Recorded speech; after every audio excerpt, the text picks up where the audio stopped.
You've probably heard the word submission thrown around in church, usually followed by a lot of awkward shifting in the pews. We grew up thinking it meant one person dictates while the other quietly obeys, turning a holy partnership into a bitter power struggle. But I've sat across from too many exhausted couples whose marriages are crumbling precisely because they treat leadership like a dictatorship and submission like surrender. If you keep holding on to that broken, lopsided blueprint, you will destroy your marriage. You risk completely losing the deep, unbreakable intimacy your relationship was actually built for. So it's time to rethink what Ephesians chapter 5, verse 21 truly means when it tells us to submit to one another out of reverence for Christ. Let's talk about the verse everyone quotes when this topic comes up. Ephesians chapter 5, verse 22. It says, "Wives should submit to their husbands as to the Lord." Stop right there.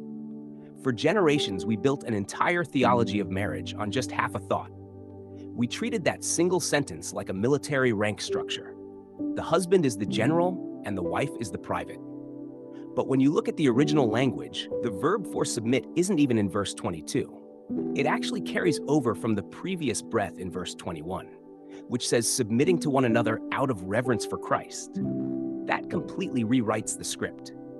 I have watched marriages die a slow, miserable death because a partner demanded blind obedience while refusing to serve. People want the authority of a king without the sacrifice of a savior. But biblical marriage isn't a power grab. It's a mutual surrender. Think about what that actually looks like when the honeymoon phase fades. It means you drop your weapons. It means when you are deadlocked in a massive fight about your savings account or the kids, you don't play the submission card to force your way. You must lay down your ego. Just a few sentences later, Ephesians chapter 5, verse 25 hits husbands with a command that is terrifyingly heavy. Husbands, love your wives, just as Christ loved the church and gave himself up for her. Jesus didn't lead by barking orders from a corner office. He chose death.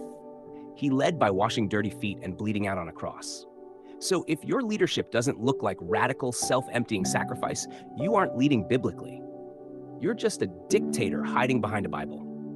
Mutual submission means both of you are actively racing to outserve each other. When you both constantly look for ways to elevate the other person, nobody gets trampled. You build this insane ecosystem of grace. And trust me, when you create that kind of deep emotional safety, submission isn't a dirty word anymore. It becomes the exact glue that makes your relationship bulletproof. So how does this actually work when the rubber meets the road? You hit a crossroads. You have a massive career choice to make, or you completely disagree on how to discipline your teenager. The common toxic default is that the husband just makes the final call. He breaks the tie. But that completely undermines the partnership God actually designed. If you are a husband and you constantly overrule your wife's wisdom because you think you hold the ultimate trump card, you are walking on extremely dangerous ground. 1 Peter chapter 3, verse 7 warns husbands to be considerate and treat their wives with respect, or else their prayers will be hindered. Think about the gravity of that statement. God will stop listening to you if you refuse to listen to your wife. Mutual submission in daily life means you don't move forward until you find unity. It means staying at the kitchen table late into the night. It means asking real questions and actually valuing the answers. When your wife says she has a bad feeling about a financial investment, you don't just dismiss it and throw a verse at her. You cannot weaponize the Bible to shut down your partner. You have to honor the Holy Spirit inside of her too. And for wives, biblical submission isn't about becoming a silent doormat. You bring your full strength, your mind, and your fierce love to the table without constantly trying to control the outcome. It means respecting him enough to let him lead in areas where he is gifted, while he respects you enough to let you lead where you are gifted. You are a team. You build consensus. You pray together until the path becomes clear. And if you are deadlocked, you must kill your pride. You step back and ask, what serves our marriage best, rather than what feeds my ego? That is the gritty, exhausting, beautiful reality of submitting to one another. Let's address the massive elephant in the room: fear. The reason you push back so hard against mutual submission is because it requires absolute terrifying vulnerability. You are terrified that if you lower your shield, your partner will take advantage of you. I hear this constantly. People hold back their trust because they have been burned before. They think, if I give an inch, they will take a mile. But you cannot build a biblical marriage on defense. Philippians chapter 2, verse 3 tells us to do nothing out of selfish ambition or vain conceit, but in humility, value others above yourselves. That is a massive ask. It demands that you stop keeping score. When you constantly tally up who sacrificed what today, you turn your marriage into a cheap transaction. You become roommates keeping a ledger instead of a unified team.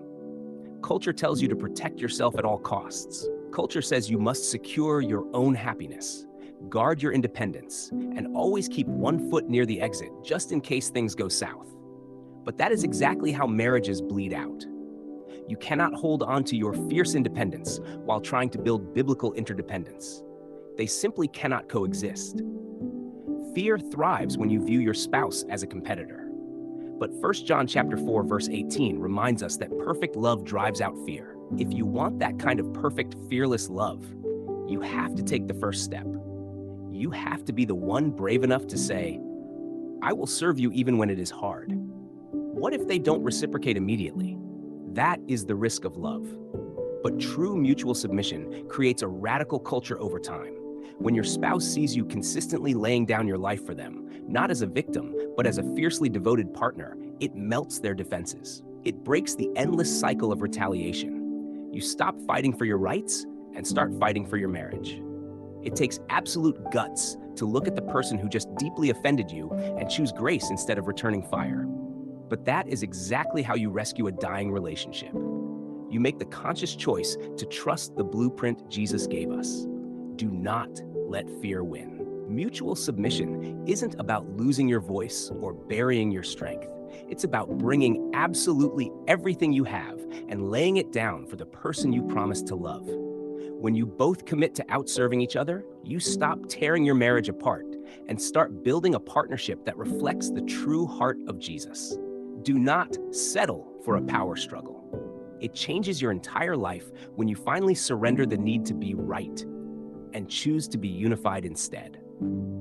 So I want to hear from you. What is the hardest part about letting go of control in your own relationship? Tell me your honest thoughts in the comments, and let's keep this conversation going. And if this message hit home for you today, hit that subscribe button and share this with a couple who needs to hear it. We're building stronger marriages together. I'll talk to you soon.